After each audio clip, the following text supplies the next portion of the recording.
நவீன போரை பற்றி எல்லாவற்றையும் சொல்லும் ஒரு எண் இதோ. 96%. 2026 மார்ச்சில் ரஷ்யாவின் போர்க்கள இழப்புகளில் 96% ட்ரோன்ஸ் ஆல் ஏற்பட்டது. பீரங்கி அல்ல, டேங்க் அல்ல, துப்பாக்கி ஏந்திய வீரர்கள் அல்ல, ஒரோன்ஸ். இது எல்லாவற்றையும் மறுஎழுதுகிறது. 100 ஆண்டுகளாக போர்க்களத்தில் பெரிய கொலையாளிகள் பீரங்கியும் கவசமும். இன்று முன்னணியில் சிறிய மலிவான பெரும்பாலும் வழிநடத்தும் ட்ரோன்ஸ் கிட்டத்தட்ட அனைத்து சேதத்தையும் செய்கின்றன. 2025 மட்டும் உக்ரைன் ட்ரோன்ஸ் 2,40,000க்கும் மேற்பட்ட ரஷ்ய வீரர்களை கொன்றன அல்லது கடுமையாக காயப்படுத்தின. அது இனி ஒரு ஆயுதம் அல்ல, அதுவே ஆயுதம். ஆனால் ஆழமான மாற்றம் யார் கொள்கிறார்கள் என்பது மட்டுமல்ல, ட்ரோன்ஸ் என்ன பார்க்கின்றன என்பதுதான். இப்போது அன்க்ரூட் அமைப்புகளின் வலைப்பின்னல்கள் நிரந்தர கண்காணிப்பை வழங்குகின்றன. போர்க்களத்தின் மீது கண் இமைக்காத கண். இது புதிதாக ஒன்றை உருவாக்குகிறது. முழுமையான வெளிப்படைத்தன்மை. படைகள் எப்போதும் நம்பியிருந்த மறைவு.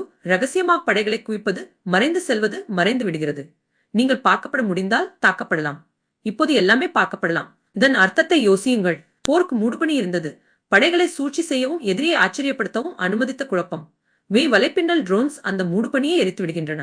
மறைவது கிட்டத்தட்ட சாத்தியமற்றது. தயக்கம் மரணகரமானது. 96%. இது வெறும் புள்ளி விவரம் அல்ல. இயந்திரம் முதன்மை போராளியாகி மனிதன் இலக்காகிய தருணம் இது. விகோடிஃபைட். சப்ஸ்கிரைப் செய்யுங்கள்.